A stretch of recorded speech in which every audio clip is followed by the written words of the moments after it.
Good afternoon students, welcome to SRS IAS and law academy. इससे पिछली class में हम जो है सिटीजनशिप जो है वो कंप्लीट कर चुके हैं और उसके बाद मैंने जो है आपको सिटीजनशिप तक जो है जितने भी आपके मेन से रिलेटेड क्वेश्चंस जो है वो पूछे गए थे, जितना हम सिलेबस अब तक कवर कर चुके हैं, तो उसके आंसर जो है वो मैंने आपको डिक्टेट करवा दिए थे और उसके मॉडल आंसर जो है वो मैंने आपको साथ ही में भेज भी दिए थे। इस क्लास के नोट्स भी जो आपको हैं वो जो आपका जो ग्रुप है उसमें ऑलरेडी जो है वो सर्कुलेट कर दिए जा चुके हैं। आज की क्लास जो है, आज हम फंडामेंटल राइट्स जो है उससे अपनी क्लास जो है वो स्टार्ट करने जा रहे हैं। आपकी क्लास 8 जो है वो आज से स्टार्ट होने जा रही है, जिसमें हम जो है फंडामेंटल राइट्स जो है उनके बारे में कवर करेंगे।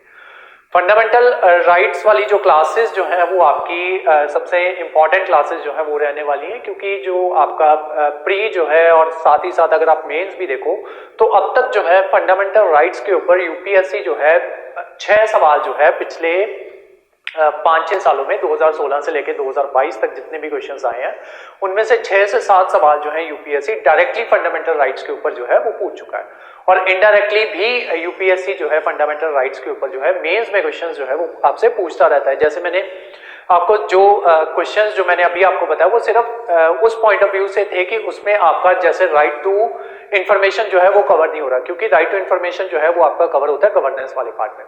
अब ऐसा नहीं है कि ये जो राइट टू इंफॉर्मेशन जो है वो आपका क्योंकि इसका जो लिंक जो है फंडामेंटल राइट्स के साथ आपका बनता है, तो इन सवालों को अगर साइड पे रख दिया जाए तो जो डायरेक्ट क्वेश्चन जो डायरेक्टली आपके फंडामेंटल राइट्स में से आते हैं उन क्वेश्चंस की गिनती जो है 6 से 7 क्वेश्चन जो है वो डायरेक्टली आपसे पूछे जा चुके हैं आपके मेंस में।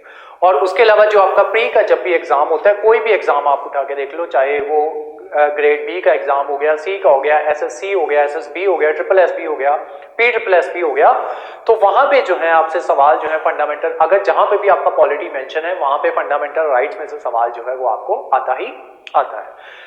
तो इस वजह से फंडामेंटल राइट्स जो है वो आपके प्री पॉइंट ऑफ व्यू से, मेंस पॉइंट ऑफ व्यू से और जो जुडिशरी वाले बच्चे हैं उनको भी अगर उनका ओवरऑल सिलेबस जो है वो देखा जाए तो उनको भी जब उनका प्रीलिमिनरी एग्जाम जो है जब वो कंडक्ट करवाया जाता है तो उसमें भी कॉन्स्टिट्यूशन ऑफ इंडिया से सवाल जो है वो सबसे ज्यादा आते हैं और अगर उसकी फर्दर डिवीजन की जाए तो फंडामेंटल राइट्स से सवाल जो है वो सबसे ज्यादा पूछे जाते हैं। ठीक है, और उसके अलावा जब जुडिशरी का जो इंटरव्यू होता है वहां पे भी जो आपका जो फंडामेंटल इसका कॉन्स्टिट्यूशन ऑफ इंडिया का जो है उससे सवाल जो है वो काफी ज्यादा आपसे इंटरव्यू में भी पूछे जाते हैं। ठीक है, तो इस वजह से फंडामेंटल राइट्स वाला जो चैप्टर है ये हम जो है बहुत अच्छे से करेंगे और इसकी हो सकता है 10 से 12 क्लासेस जो है वो इसकी आपको लग जाएंगी। ठीक है, तो आराम से करेंगे, एक एक क्लॉज जो है जितने भी फंडामेंटल राइट्स में क्लॉज बाय क्लॉज आर्टिकल्स को जो है वो हम डिस्कस करेंगे। ठीक है, तो आज जो है आज सिर्फ आपको फंडामेंटल राइट्स की जो है इंट्रोडक्शन जो है वो दी जाएगी।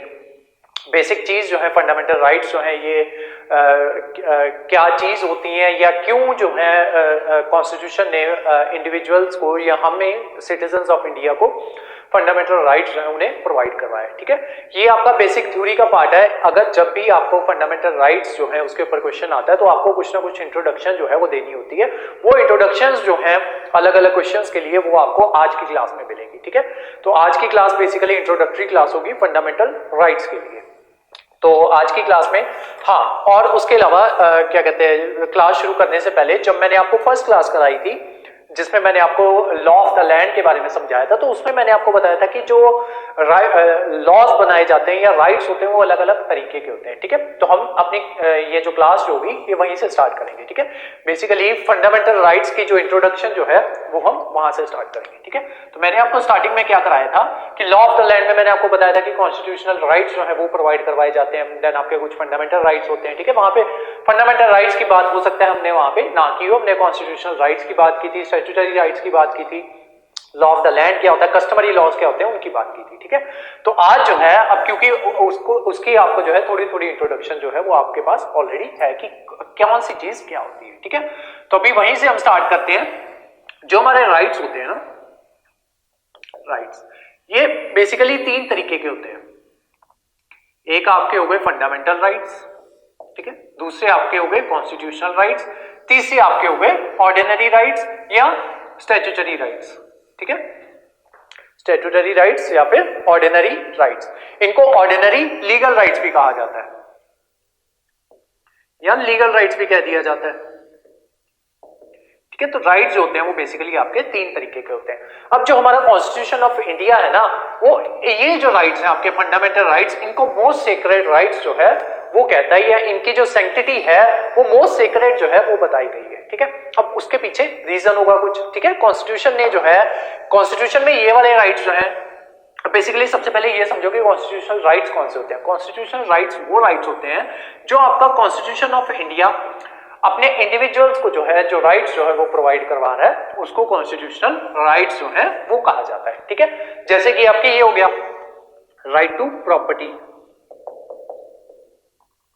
ठीक है। ये पहले आपका फंडामेंटल राइट जो है वो हुआ करता था। जब ये आएंगे ना तब बता दूंगा कि हाँ ये पहले फंडामेंटल, ये आपका फंडामेंटल राइट हुआ करता था। और वो मैंने आपको आईआर कोहिलो वाली कहानी जो है वो मैंने आपको बताई थी कि किस तरीके से लोग जो है सुप्रीम कोर्ट जो है वो चले जाते थे। देन फाइनली इसको राइट टू प्रॉपर्टी को फंडामेंटल राइट से हटा के आपका कॉन्स्टिट्यूशनल राइट जो है वो दे दिया गया। ठीक है। मतलब आपका कॉन्स्टिट्यूशन जो है वो आपको ये राइट देता है कि आप जो है वो प्रॉपर्टी जो है उसको एक्वायर कर सकते हो, या आप जो है अपनी प्रॉपर्टी जो है वो रख सकते हो। ये आपको कंप्लीटली आपके पास आपका राइट है, लेकिन कौन सा? Constitutional right. ठीक है। और स्टैट्यूटरी राइट हो गया, ऑर्डिनरी राइट हो गया, या ऑर्डिनरी लीगल राइट हो गया, या लीगल राइट हो गया। ये कौन से राइट्स होते हैं? जैसे कि ये वो राइट्स होते हैं जो आपके कॉन्स्टिट्यूशन ने कह दिया कि लोगों को ये राइट्स जो है ये प्रोवाइड करवाए जाएंगे, लेकिन ये राइट प्रोवाइड किस तरीके से करवाए जाएंगे वो कौन डिसाइड करेगा? वो डिसाइड करेगी आपकी लेजिस्लेचर। ठीक है।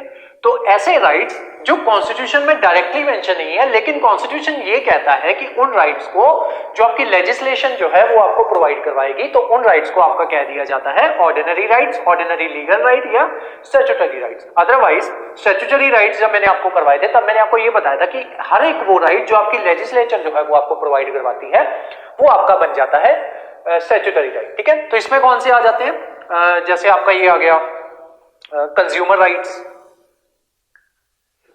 Consumer rights. ठीक है। तो ऐसे राइट्स जो है ये आपके आ जाते हैं स्टैट्यूटरी राइट्स में। अब आते हैं आपके फंडामेंटल राइट्स। ठीक है।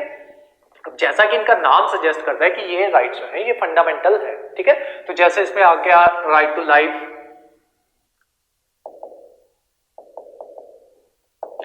ठीक है, राइट टू लाइफ आ गया, देन लिबर्टी आ गया। ठीक है। देन राइट टू फ्रीडम आ गया। ठीक है। तो ये सारे राइट्स अगेन अनटचेबिलिटी आ गया। ये सारे राइट्स जो है ये आपके फंडामेंटल राइट्स जो है ये यहां पे प्रोवाइड करवाए गए। ये सारे राइट्स जो है ये आपको फंडामेंटल राइट के तहत प्रोवाइड करवाए जाते हैं कि ये एंजॉय करते हैं, ये स्पेशल सैंक्टिटी जो है ये एंजॉय करते हैं, ये स्पेशल सेक्रेडनेस जो है ये एंजॉय करते हैं। तो उन राइट्स को जो है वो आपके फंडामेंटल राइट्स जो है उसमें रख दिया जाएगा। अब स्पेशल सैंक्टिटी जो है या स्पेशल सेक्रेडनेस जो है वो किस तरीके से एंजॉय करते हैं? तो जो हमारा फंडामेंटल ये जो राइट है या हमारा कॉन्स्टिट्यूशन ऑफ इंडिया है उसने खुद ही कह दिया है कि कोई भी लॉ जो आपके फंडामेंटल राइट्स के अगेंस्ट जाता हो या उनको वायलेट करता हो, उस राइट को नल एंड वॉइड जो है वो घोषित कर दिया जाएगा। ठीक है। तो इसी तरीके से ये जो आपके फंडामेंटल राइट्स जो है ये most secret as compare to other rights हैं, या इनकी जो सैंक्टिटी है वो अदर राइट्स के कंपैरिजन में वो स्पेशल सैंक्टिटी जो है ये एंजॉय करते हैं। कौन से? आपके फंडामेंटल राइट्स। ठीक है। बाकी कोई भी राइट हो उनके अगेंस्ट जो है लॉ जो है वो बनाया जा सकता है। ठीक है। जैसे ये था आपका राइट टू प्रॉपर्टी था। ठीक है। तो इसके ये पहले आपका फंडामेंटल राइट जो है वो हुआ करता था, लेकिन जो हमारी गवर्नमेंट जो है उसने क्या किया, स्पेशली शेड्यूल 9 जो है उसमें लाके इस चीज को शेड्यूल 9 में रख दिया ताकि ये जो है इसको जुडिशियल रिव्यू के परव्यू से बाहर कर दिया जा सके। ठीक है। तो अदरवाइज जो बाकी आपके कॉन्स्टिट्यूशनल राइट्स जो है, जैसे कि आपका ये हो गया कॉन्स्टिट्यूशनल राइट्स में आपके आ जाते हैं राइट टू इंफॉर्मेशन। ठीक है। Right to information. ठीक है। वो जो है वो आपका कॉन्स्टिट्यूशनल राइट है। ठीक है। तो उसके अगेंस्ट जो है ये आपका क्या कहते हैं, जो ये है कॉन्स्टिट्यूशन जो है उसमें कुछ चेंजेस वगैरह जो है वो कर सकता है, या उसको जो है ऑन स्पेशल आपके क्या कहते हैं स्पेशल केसेस में आपको कोई भी किसी भी तरीके की इंफॉर्मेशन जो है वो देने से मना किया जा सकता है। ठीक है।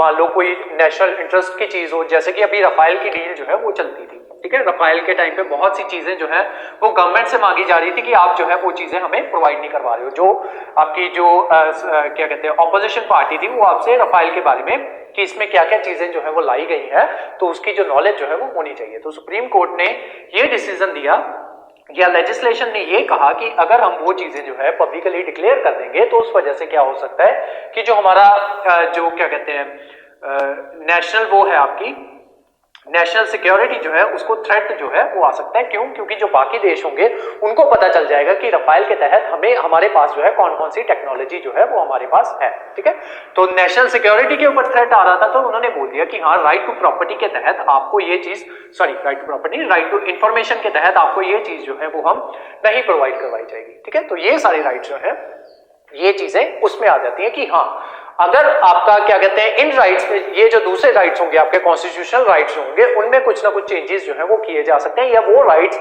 किसी स्पेशल ओकेजन्स पे आपसे जो है वो छीने जा सकते हैं। ठीक है, लेकिन फंडामेंटल राइट्स जो है वो फंडामेंटल हैं और उनकी सेक्रेटनेस और जो उनकी सैंक्टिटी है वो यही चीज जो है उनकी सेक्रेटनेस और सैंक्टिटी जो है यही चीज उनकी डिफाइन करती है कि आपके फंडामेंटल राइट्स में ही एक आपको आर्टिकल 32 जो है वो दिया जाता है कि आप जो है क्या कहते हैं, सॉरी आर्टिकल 32 नहीं, आर्टिकल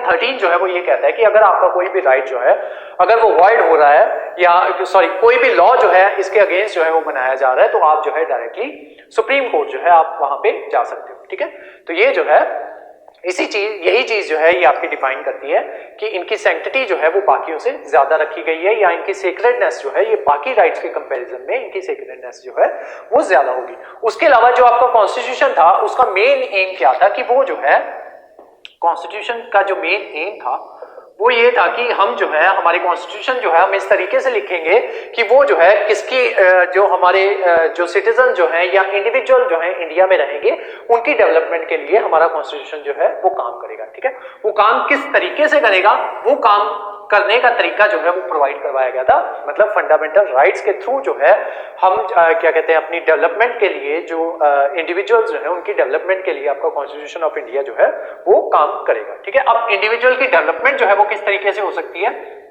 एक उसकी फिजिकल डेवलपमेंट, ठीक है, देन उसकी इंटेलेक्चुअल डेवलपमेंट, देन उसकी स्पिरिचुअल डेवलपमेंट। ठीक है, तो ये तीन तरीके की डेवलपमेंट जो है वो एक इंडिविजुअल को चाहिए होती है उसकी जिंदगी में। ठीक है, सबसे पहले फिजिकल डेवलपमेंट के लिए जैसे आपको राइट टू लाइफ जो है वो दे दिया गया। ठीक है, देन आपकी इंटेलेक्चुअल डेवलपमेंट के लिए कि इंसान को इंटेलेक्चुअल जो है वो तभी बनेगा जब वो पढ़ाई लिखाई करेगा। ठीक है, तो उसके लिए आर्टिकल 21A जो है वो दे दिया गया कि राइट टू एजुकेशन जो है वो प्रोवाइड करवाई जाए। ठीक है, या फिर राइट टू एजुकेशन दे दिया और उसी के साथ साथ आपको राइट टू एक्सप्रेशन जो है वो भी दे दिया गया। ठीक है, फ्रीडम ऑफ स्पीच आपको दी गई। ठीक है, तो वो सारी चीजें किसके थ्रू प्रोवाइड करवाई गई, वो सारी चीजें आपके फंडामेंटल राइट्स के थ्रू जो है वो प्रोवाइड करवाई गई। ठीक है, देन आ गई आपकी कि हाँ मतलब वो जो इंसान जो है राइट टू लाइफ, इंसान पैदा हो गया, देन उसकी अपनी इंटेलेक्चुअल डेवलपमेंट जो है वो उसने कर दी। ठीक है, अब क्या है कि स्पिरिचुअली भी उसको जो है वो डेवलपमेंट जो है उसको चाहिए। ठीक है, तो कॉन्स्टिट्यूशन कहता है कि ठीक है भाई तुम क्या कहते हैं कर लो, अपना निर्वाणा प्राप्त कर लो, एनलाइटनमेंट जो है वो ले लो। ठीक है, अब वो किसके थ्रू लेंगे, तो उसके लिए जो है राइट टू रिलीजन जो है वो दे दिया गया। ठीक है, राइट टू रिलीजन। तो तीनों तरीके की डेवलपमेंट जो है वो इंसान को अपनी लाइफ में वो चाहिए होती है, physical development, intellectual development, then spiritual development. ठीक है, उन तीनों की डेवलपमेंट के लिए क्या चीज जरूरी थी, फंडामेंटल राइट्स जो है वो जरूरी थे। ठीक है, तो कॉन्स्टिट्यूशन ने क्या किया, कॉन्स्टिट्यूशन का मेन एम क्या था कि वो इंडिविजुअल की डेवलपमेंट के लिए काम करे। ठीक है, और वो किसके थ्रू कर सकता था, उसके लिए उसे कुछ स्पेशल राइट्स जो है वो प्रोवाइड करवाने पड़ने थे। वो जो स्पेशल राइट्स जो थे उनको नाम दिया गया आपके फंडामेंटल राइट्स। ठीक है, और ये वो राइट्स है जो इनके अगेंस्ट कोई भी राइट जो है वो नहीं बन सकता। ठीक है, इनके अगेंस्ट नहीं बन सकता, इसका मतलब ये है कि मान लो कोई राइट जो है वो आपको फंडामेंटल राइट के तहत प्रोवाइड करवाया गया है, अब सरकार जो है ऐसा लॉ जो है वो नहीं लेके आ सकती कि वो लॉ आपके फंडामेंटल राइट्स को क्या कहते हैं वॉयलेट करता हो। ठीक है, अगर कोई ऐसा लॉ जो है वो लाया जाता है तो वो लॉ जो है ऑटोमेटिकली नल एंड वॉइड जो है वो घोषित कर दिया जाएगा, और ये बात भी फंडामेंटल राइट्स में ही मेंशन कर दी गई। ठीक है, तो इसी वजह से ये जो आपके फंडामेंटल राइट्स जो है इनको मोस्ट सीक्रेट और जो इनकी सैंक्टिटी जो है, स्पेशल सैंक्टिटी जो है ये आपके फंडामेंटल राइट्स ये एंजॉय करते हैं। सारी चीजें जो है वो आज की क्लास में हम लिखेंगे। ठीक है, उसके अलावा स्टेट ने ये कह दिया कि सॉरी हमारे कॉन्स्टिट्यूशन ऑफ इंडिया जो है उन्होंने ये क्या कहते हैं स्टेटमेंट दी है कि जो स्टेट जो है वो इंट्रूड नहीं कर सकती जो आपके जो क्या कहते हैं private space of the individual है। ठीक है, वो किस तरीके से नहीं करेगी, वो जब धीरे धीरे हम जो अपने फंडामेंटल राइट्स जो है जब उनको डिस्कस करेंगे तो वहां पे जो है वो मैं आपको बताऊंगा। ठीक है, और अगर स्टेट जो है इंट्रूड करने की कोशिश करती है, ठीक है, हमारे फंडामेंटल या हमारे प्राइवेट स्पेस में जो है स्टेट जो है वो इंट्रूड करने की कोशिश करती है, तो इंडिविजुअल जो है उसके पास पावर है कि वो सुप्रीम कोर्ट जा सके और जो है ये भी अपने आप में एक फंडामेंटल राइट जो है वो बना के दिया गया। ठीक है, तो अब इतना हमने कर लिया। अब इसके बारे में, फंडामेंटल राइट्स के बारे में थोड़ा सा लिख लो। जो मैंने समझाया बेसिकली वही चीजें जो है वो अब आपको लिखवानी है, और इनको एज इट इज आप जब भी कहीं पे भी फंडामेंटल राइट की कोई भी बात आती है या कोई भी मेंस में क्वेश्चन पूछा जाता है तो इनको एज इट इज ही आप अपनी इंट्रोडक्शन जो है उसमें लिख सकते हो। ठीक है, तो लिखना स्टार्ट करो। सबसे पहले हेडिंग डालो फंडामेंटल राइट्स, नेक्स्ट लिखो पार्ट 3, देन लिखो आर्टिकल 12 टू आर्टिकल 35। अब प्री पॉइंट ऑफ व्यू से ना एक अलग पेज बना लो। ठीक है, एक अलग पेज जो है व्हाइट पेज रख लेना, उसमें 4-5 लाइनें जो है वो मैं आपको लिखवा रहा हूं। ठीक है, ये प्री में एज इट इज ही पूछ ली जाती हैं। ठीक है, और ये काफी कंफ्यूजिंग होती है, और ऐसी स्टेटमेंट जब ये बनाओगे ना पेज, अलग पेज पे बनाओगे तो आप समझ जाओगे कि क्या चीज जो है इसको अलग से क्यों रखने को बोला गया। ठीक है, तो लिखो सबसे पहली स्टेटमेंट लिखो part 3 and part 4, part 3 and part 4, ये अलग पेज में बनाना। ठीक है, पार्ट 3 आपका फंडामेंटल राइट्स, पार्ट 4 है आपका डीपीएसपी। ठीक है, part 3 and part 4 of constitution of India are conscious of constitution, conscious CONSCIENCE, conscious of constitution, full stop. Next, preamble is soul of our constitution, preamble is soul of our constitution। Generally आपसे पूछ लिया जाता है कि soul of the constitution जो है वो किसे कहा जाता है। ठीक है, तो अलग अलग ऑप्शंस जो है वो आपको दे दिए जाते हैं। अब आगे जो चीजें लिखवाऊंगा फिर आप समझोगे कि अलग से इनको क्यों लिखवाया है। ठीक है, preamble is the soul of our constitution। Third लिखो article 32 is heart and soul of a constitution, Article 32 is heart and soul of Constitution। Next लिखो Part 3 fundamental rights। Part 3 fundamental rights are called cornerstone of our Constitution, are called cornerstone of our Constitution। Fifth लिखो fundamental rights and DPSPs, fundamental rights and DPSPs are two wheels of a chariot, are two wheels of a chariot। ये वाली last वाली बात जो है ये supreme court ने की है। ठीक है,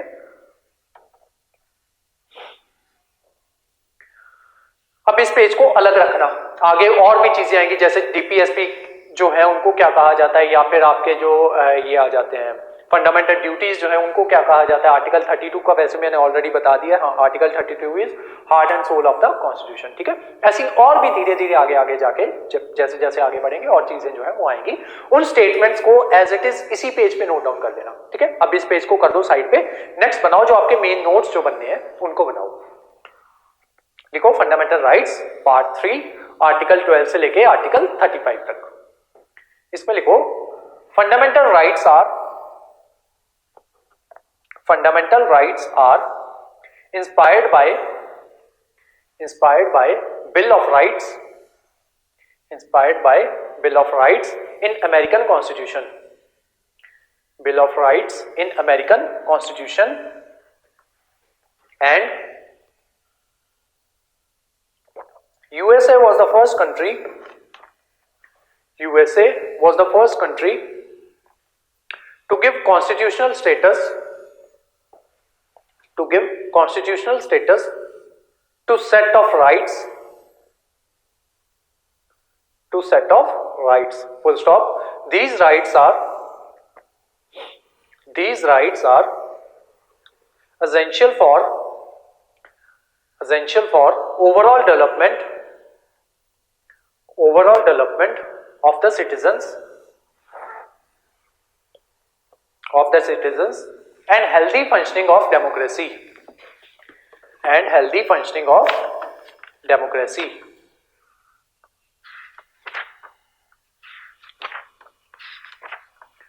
Next लिखो they are called fundamental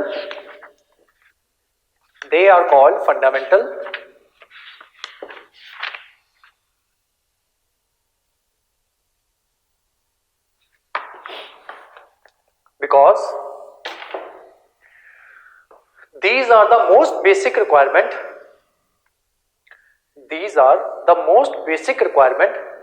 for an individual to attain his full to attain his full physical,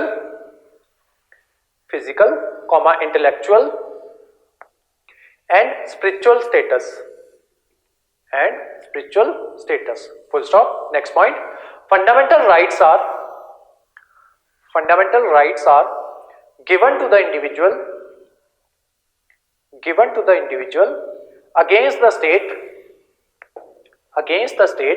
and prevent the state from becoming arbitrary and authoritarian. ये वाली जो लाइन मैंने आपको लिखवाई है ना, ये आपकी एज इट इज एनसीईआरटी जो है उसमें फंडामेंटल राइट्स की डेफिनेशन जो है ये दी गई है कि fundamental rights are given to the individual against the state and prevent the state from becoming arbitrary and authoritarian. ठीक है, ये स्टेटमेंट आपकी एनसीईआरटी में दी गई है और यही स्टेटमेंट जो है वो उठा के 2018 या 17 या 18 के यूपीएससी जो है उसमें पूछी गई थी. ठीक है, यूपीएससी के प्री में पूछी गई थी ये स्टेटमेंट आपसे. ठीक है, नेक्स्ट लिखो. These are fundamental for the coexistence of an individual and they enjoy highest status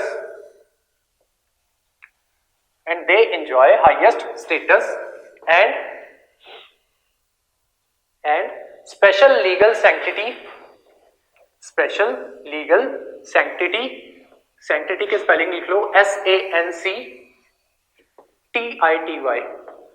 sanctity,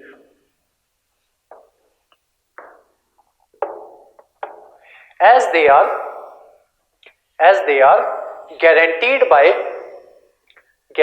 by the constitution itself. Bracket में आर्टिकल 13 लिख लेना. ये जब आर्टिकल 13 करवाएंगे, आज नहीं करेंगे, कल से जो है कल की क्लास में आर्टिकल 12 और आर्टिकल 13 जो है वो कल की क्लास में कवर होंगे.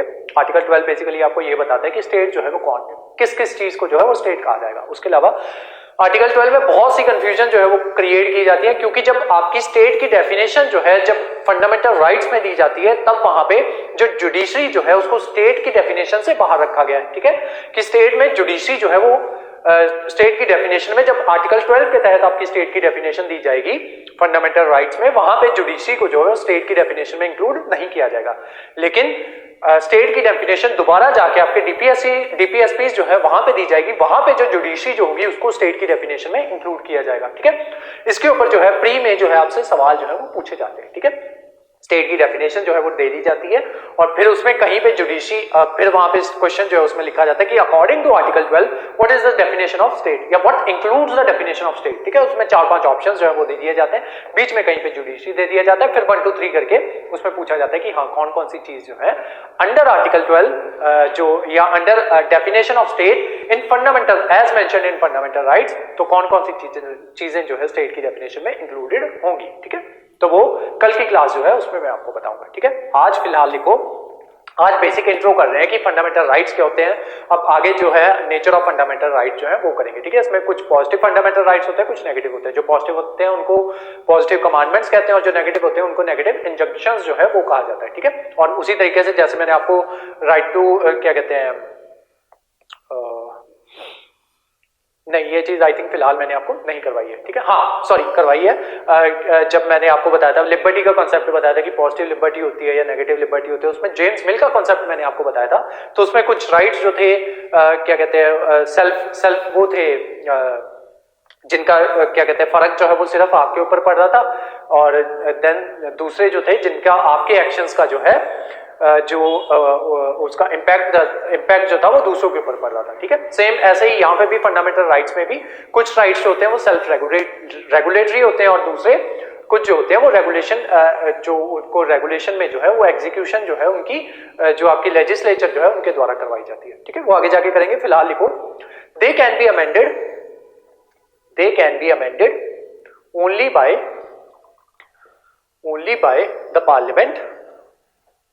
only by the parliament as it require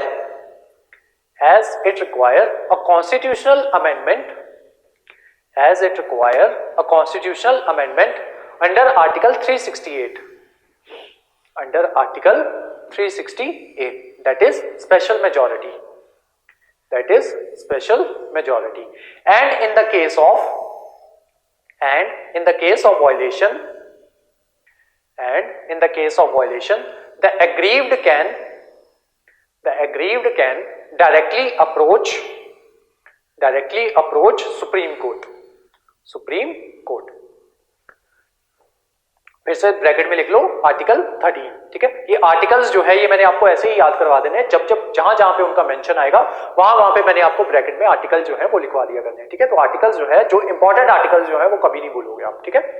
otherwise मैं लिखवाना भूल जाऊं तो जब भी आपको जो है वो क्या कहते हैं, अब क्योंकि एक बार आर्टिकल आपने पढ़ लिया है, ठीक है, तो जहां पे भी उसका मेंशन जो है वो दोबारा आ जाए वहां पे ब्रैकेट में आर्टिकल नंबर लिख लिया करो, ठीक है। इसी तरीके से आर्टिकल जो है वो आपको याद होंगे, ठीक है। लास्ट पॉइंट लिखो, part 3 of the constitution is called as the cornerstone of Indian democracy. The cornerstone of Indian democracy, ये भी आपका NCERT में जो है ये लाइन जो है ये वहां पे मेंशन है, ठीक है। अब आते हैं नेचर ऑफ फंडामेंटल राइट्स के ऊपर।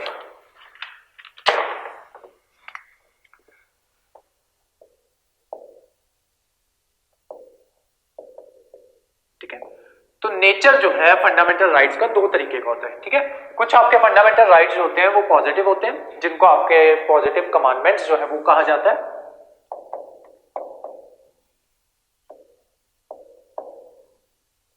और कुछ आपके राइट्स जो होते हैं वो नेगेटिव होते हैं, जिनको नेगेटिव इंजंक्शंस जो है INJUNCTION इंजंक्शंस वो कहा जाता है, ठीक है।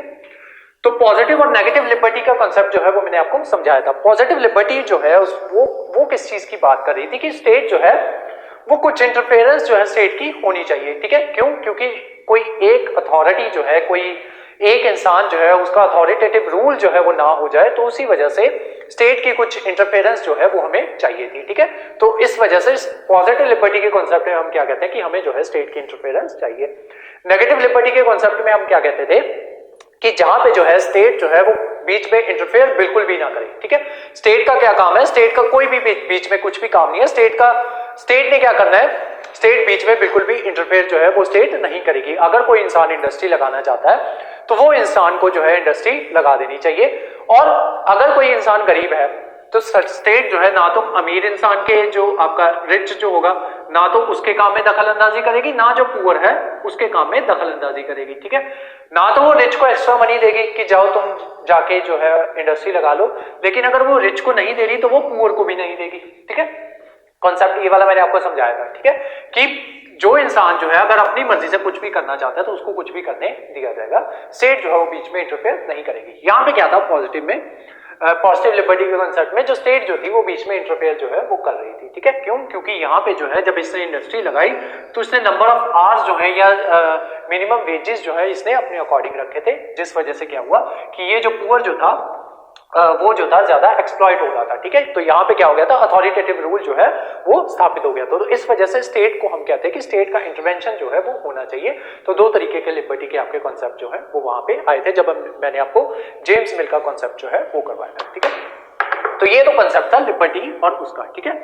ये थोड़ा सा आपको रिवाइज करवाने के लिए। अब जो ये होता है ना पॉजिटिव कमांडमेंट्स और नेगेटिव इंजेक्शंस, ये आज आपको मे बी आज थोड़ी सी आपको समझ में आ जाए, लेकिन आज जो है आज इसके पीछे की बात जो है वो आज आपको समझ नहीं आएगी। जिस दिन आपके फंडामेंटल राइट्स कंप्लीट हो जाएंगे ना उस दिन आपको जो है समझ में आएगा। क्योंकि फिलहाल आप जो बच्चे जो पहली बार फंडामेंटल राइट्स की जो बच्चे पहली बार पॉलिटी कर रहे हैं मे बी उनको आज जो है ये चीज समझ में ना आए, क्योंकि आपको पता नहीं है कि कौन कौन से फंडामेंटल राइट्स जो है वो हो सकते हैं या किस तरीके से फंडामेंटल राइट्स जो है वो हो सकते हैं। तो बेसिकली जो ये आपकी स्टेट है उसका काम क्या है कि इंडिविजुअल, पहले मैंने आपको समझाया कि इसका काम क्या है कि इंडिविजुअल की डेवलपमेंट जो है वो करती है, ठीक है। अब इंडिविजुअल की डेवलपमेंट जो है वो किस तरीके से की जा सकती है कि उसको वो जो 3 चीजें मैंने आपको बताई कि उसकी फिजिकल डेवलपमेंट की जरूरत है, उसकी इंटेलेक्चुअल डेवलपमेंट की जरूरत है, साथ ही साथ उसकी स्पिरिचुअल डेवलपमेंट जो है उसकी जरूरत है। ठीक है, तो स्टेट का बेसिकली काम क्या है कि इंडिविजुअल की डेवलपमेंट करना। ठीक है, मेन काम है ये स्टेट का। अब वो किस तरीके से कर सकती है, तो उसके लिए जो स्टेट है उसको कुछ ना कुछ इंटरवेंशन जो है वो करनी होगी। ठीक है, अब वो जो स्टेट से डेवलपमेंट जो है वो कौन करवा रहा है, वो करवा रहा है आपका constitution of India. Constitution of India जो है वो स्टेट को कुछ काम देगा कि आपको ये काम जो है वो करने हैं, लेकिन constitution of India he state को जो है वो रिस्ट्रिक्ट भी करेगा कि आपको लोगों का जो प्राइवेट स्फीयर है उसमें दखल अंदाजी नहीं करनी। ठीक है, तो बेसिकली कॉन्स्टिट्यूशन ऑफ इंडिया और जो आपके इंडिविजुअल जो है उनके बीच में ये जो स्टेट जो है वो किस तरीके से काम करेगी, यही जो है ये आपके फंडामेंटल राइट्स के तहत कॉन्स्टिट्यूशन ऑफ इंडिया ने स्टेट को समझाया है, या स्टेट को रिस्ट्रिक्ट किया है कि उनके प्राइवेट अफेयर्स में भी ना घुस जाओ तुम लोग, और स्टेट को ये भी कहा है कि तुम्हें जो है अपने जो इंडिविजुअल्स जो है उनकी डेवलपमेंट करनी है, फिजिकल, इंटेलेक्चुअल और स्पिरिचुअल। ठीक है, और उसके लिए तुम्हें कुछ ना कुछ काम जो है वो भी करने पड़ेंगे। ठीक है, तो स्टेट के पास 2 काम है, एक तो इनके लिए इसको काम करना है, दूसरा ये भी नहीं है कि इनके प्राइवेट स्फेयर में घुस जाना है। ठीक है, ज्यादा रिस्ट्रिक्शंस लगा देनी है इनके ऊपर। ठीक है, तो वही चीज जो है आपका नेचर ऑफ फंडामेंटल राइट्स जो है वो डिसाइड करेगी कि स्टेट किस तरीके के काम करती है। जहां पे भी कॉन्स्टिट्यूशन जो है वो स्टेट को कुछ करने के लिए बोलेगा, स्टेट को कुछ करने के लिए बोलेगा इंडिविजुअल्स के लिए, वो सारी चीजें वो आपकी पॉजिटिव कमांडमेंट्स में आ जाएंगी। ठीक है, जहां जहां पे कॉन्स्टिट्यूशन जो है वो रिस्ट्रिक्ट करेगा स्टेट को कि आपको जो है इंडिविजुअल के प्राइवेट स्फीयर में नहीं घुसना है, वो सारी आपकी नेगेटिव इंजंक्शंस आ जाएंगी। ठीक है, जहां जहां पे आपके फंडामेंटल राइट्स में कॉन्स्टिट्यूशन ऑफ इंडिया कहेगा कि स्टेट शैल डू दिस, ठीक है, वो आपकी सारी पॉजिटिव कमांडमेंट्स आ जाएंगी। और जहां जहां पे स्टेट को रिस्ट्रिक्ट किया जाएगा कि स्टेट शैल नॉट, जहां पे नॉट वर्ड आ जाएगा वो आपकी नेगेटिव इंजंक्शंस आ जाएंगी। ठीक है, इसके एग्जांपल देखो, पॉजिटिव कमांडमेंट्स वो स्पेशल स्टेटस होगा जो स्टेट को दिया जाएगा ताकि स्टेट जो है अपने लोगों के बेनिफिट के लिए कुछ ना कुछ काम जो है वो कर सके। ठीक है, तो वो आ जाएंगी आपकी पॉजिटिव कमांडमेंट्स। जहां जहां पे स्टेट को प्रोहिबिट किया जाएगा, स्टेट को रोका जाएगा कि आपको ये काम जो है वो नहीं करना है, वो सारी आपकी आ जाएंगी नेगेटिव इंजंक्शंस। ठीक है, अब पॉजिटिव कमांडमेंट्स में क्या क्या आते हैं, जैसे आपके आर्टिकल 16 क्लॉज 1। ठीक है, तो ये स्टेट को क्या कहता है कि equality of opportunity in public employment, की स्टेट जो है वो इक्वालिटी ऑफ अपॉर्चुनिटी जो है उसको क्रिएट करनी है ताकि पब्लिक, किसमें, पब्लिक एम्प्लॉयमेंट में। ठीक है, जैसे अभी आप जब भी इसका एग्जाम जो है वो निकलेगा, पीपीएससी का एग्जाम निकलेगा या फिर यूपीएससी का एग्जाम निकलेगा या अदरवाइज कोई भी गवर्नमेंट एग्जाम जो है वो निकलता है, तो स्टेट कॉन्स्टिट्यूशन ऑफ इंडिया क्या कहता है, स्टेट शैल, स्टेट को क्या करवाना है, इक्वालिटी ऑफ अपॉर्चुनिटी जो है पब्लिक एम्प्लॉयमेंट में वो प्रोवाइड करवानी है। ठीक है, तो स्टेट क्या करेगी, इक्वालिटी ऑफ अपॉर्चुनिटी जो है ये यहाँ पे प्रोवाइड करवाएगी। तो कॉन्स्टिट्यूशन स्टेट को कुछ करने के लिए कह रहा है। ठीक है, स्टेट को कह रहा है कि उसको आप अपने इंडिविजुअल्स के लिए या सिटीजन्स के लिए, सिटीजन्स ऑफ इंडिया के लिए या इंडियंस के लिए स्टेट को कुछ करना है, वो सारी चीजें आपकी पॉजिटिव कमांडमेंट्स में आ जाएंगी। ठीक है, सेकंड और इसका एग्जांपल देख लेते हैं, आर्टिकल 19। ठीक है, ये राइट टू फ्रीडम की बात करता है।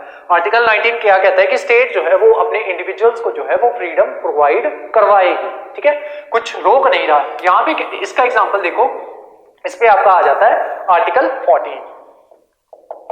आर्टिकल 14 क्या कहता है, state shall not deny to any individual equal protection of law और इक्वालिटी बिफोर लॉ। ठीक है, तो स्टेटमेंट क्या है, स्टेट शैल नॉट डिनाई, कि स्टेट जो है वो डिनाई नहीं करेगी। जहां पे भी नॉट वर्ड आ जाएगा वो आपका नेगेटिव इंजंक्शन है, इतना याद रख लेना। ठीक है, तो state shall not deny any individual equal protection of law, कि स्टेट जो है वो किसी को भी डिनाई नहीं करेगी कि उसको जो है इक्वल प्रोटेक्शन ऑफ लॉ जो है वो प्रोवाइड करवाया जाए। ठीक है, तो वो आ गया आपका नेगेटिव इंजंक्शन में। और इसका एग्जांपल देख लो, आर्टिकल 15 क्लॉज 1।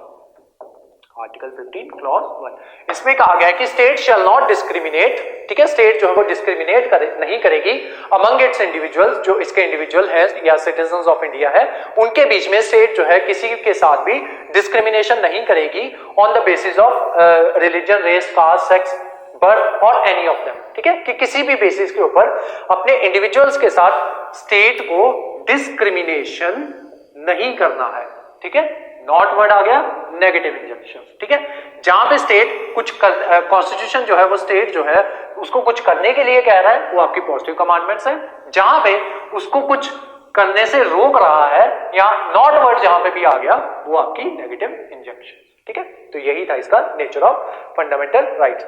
यहां पे क्या हो रहा है, यहां पे स्टेट की पावर जो है उसको इंक्रीज करने की बात की जा रही है, ठीक है। स्टेट की पावर्स को यहां पे इंक्रीज जो है वो किया जा रहा है ताकि स्टेट जो है क्या कर सके, लोगों की जो डेवलपमेंट जो है उसमें काम जो है वो कर सके, ठीक है।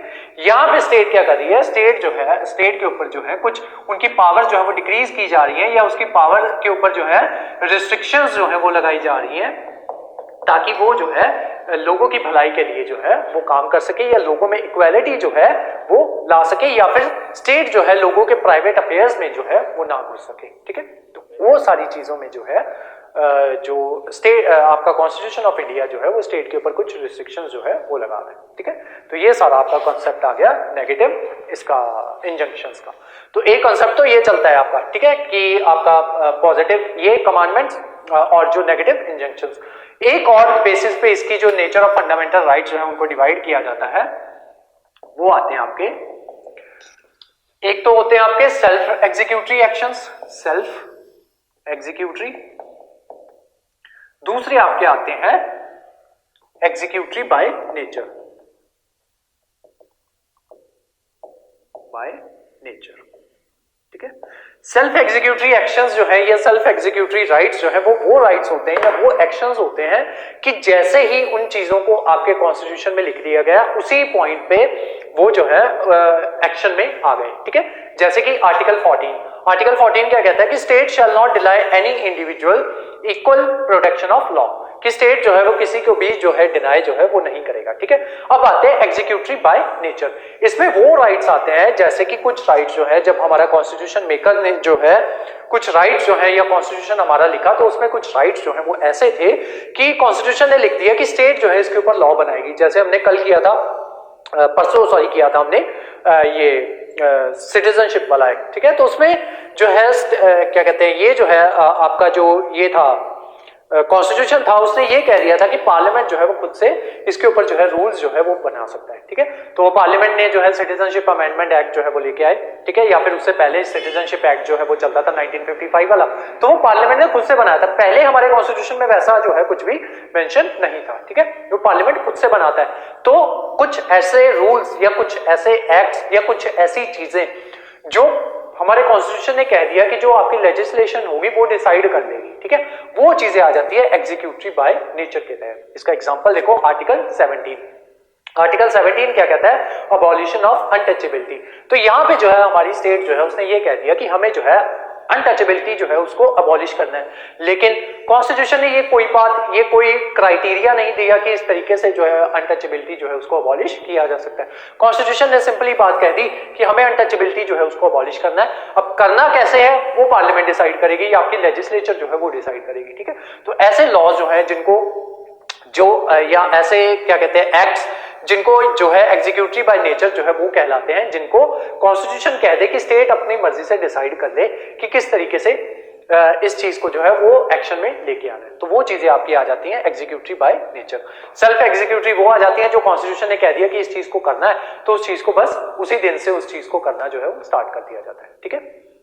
तो ये जो दो डिफरेंसेस थे आपके इस बेसिस पे, ठीक है। एक नेचर आपका होता है पॉजिटिव कमांडमेंट्स, नेगेटिव इंजंक्शन, दूसरा होता है सेल्फ एग्जीक्यूटरी और एग्जीक्यूटरी बाय नेचर, ठीक है। अब इसके बारे में लिख लो, लिखो, सबसे पहले लिखो, हेडिंग बनाओ अपनी, nature of fundamental rights, nature of fundamental rights. इसमें लिखो, fundamental rights are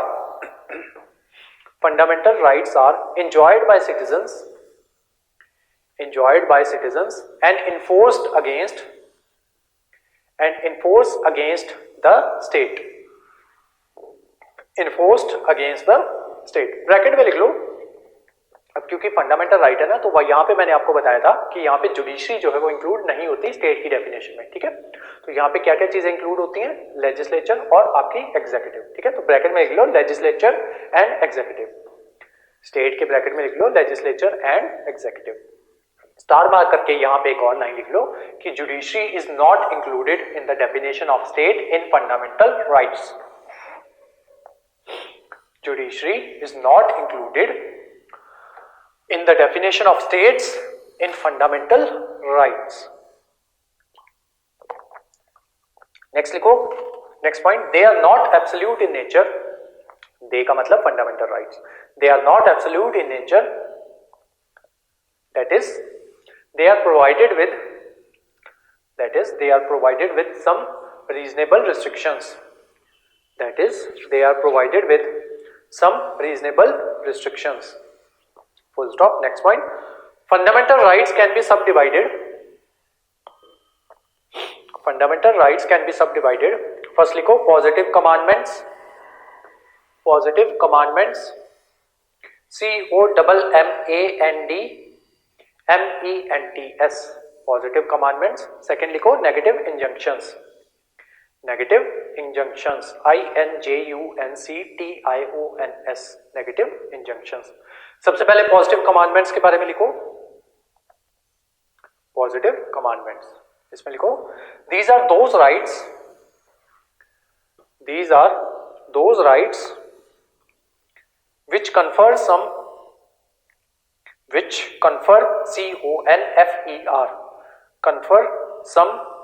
special privilege to state to benefit the individual. For example, Article 19 bracket में लिख लो freedom of speech.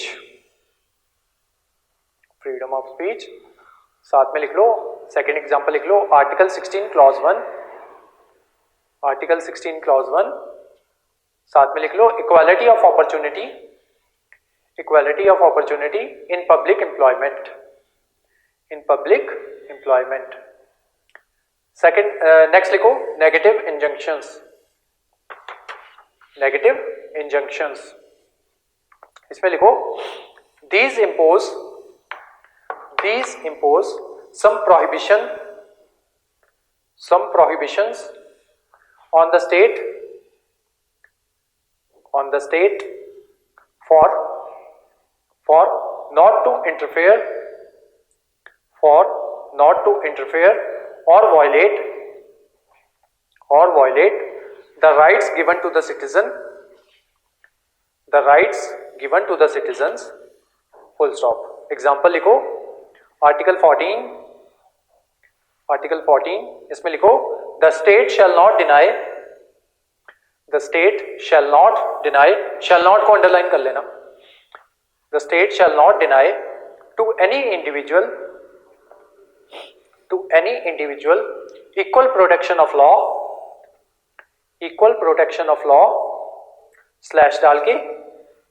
स्लैश डालो equality before law. Second example लिख लो Article 15 clause 1. जब भी Article 15 clause 1 लिखूं तो ब्रैकेट में इस तरीके से 1 डाल देना है आपको, ठीक है. Article 15 clause 1.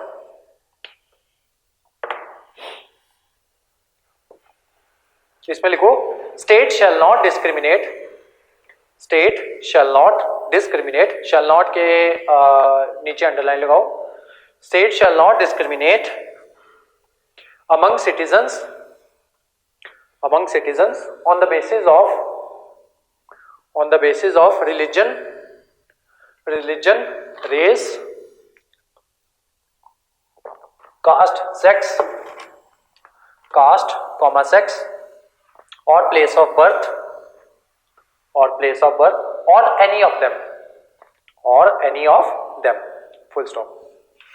Next लिखो some fundamental rights are self-executory,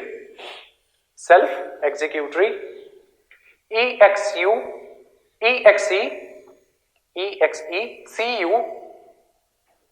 CU, TORY. For example, Article 14. Next point, some are some are executory by nature, some are executory by nature, that is they have to be brought in execution by the state, bracket में लिख लो article 17, article 17। Article 14 की definition जो है वो मैंने नहीं लिखवाई, तो लिख लो, state shall not deny any individual equal protection of law, equal protection of law. अगर मैं भूल जाऊं ना तो मैंने आपको नोट्स भेजे हुए हैं, ठीक है, नोट्स में से इनकी डेफिनेशन वहां से देख के लिख लिया करो, ठीक है। State shall not deny any individual to the equal protection of law. Next लिखो, इसमें executory by nature, some are executory by nature, that is they have to be brought in execution by the state, ठीक है। I hope इतना आपने लिख लिया होगा। इसमें लिखो आर्टिकल 17, ब्रैकेट में लिखो abolition of untouchability,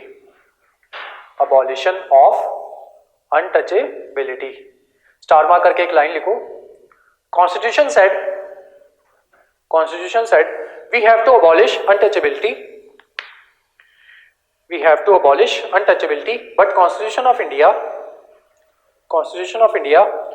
didn't tell how, ठीक है। कॉन्स्टिट्यूशन ऑफ इंडिया जो है उसने ये बोल दिया कि हमें अनटचेबिलिटी जो है उसको रिमूव करना है, लेकिन उसने ये नहीं बताया कि हमें अनटचेबिलिटी जो है उसको किस तरीके से रिमूव करना होगा, ठीक है। कॉन्स्टिट्यूशन ने सिंपली बात जो थी जो हमारा पार्लियामेंट है उसके ऊपर छोड़ दी कि आप जो है रूल्स बनाओ और जो इसको जो है अनटचेबिलिटी जो है उसको हमें रिमूव करना है, ठीक है। तो पार्लियामेंट जो है उसने धीरे धीरे रूल जो है वो बनाए और धीरे धीरे आपकी अनटचेबिलिटी जो थी उसको रिमूव किया गया, ठीक है। ये थी आपकी आज की क्लास। कल की जो क्लास होगी उसमें हम जो आर्टिकल 12 जो है उससे जो है हम क्लास जो अपनी स्टार्ट करेंगे, और इसी के साथ जो आपके मेन जो आर्टिकल्स जो हैं वो सारे क्लॉज बाय क्लॉज जो है वो आपके साथ डिस्कस किए जाएंगे, ठीक है। तो आज की जो आपकी क्लास थी वो यहीं तक थी। Thank you so much.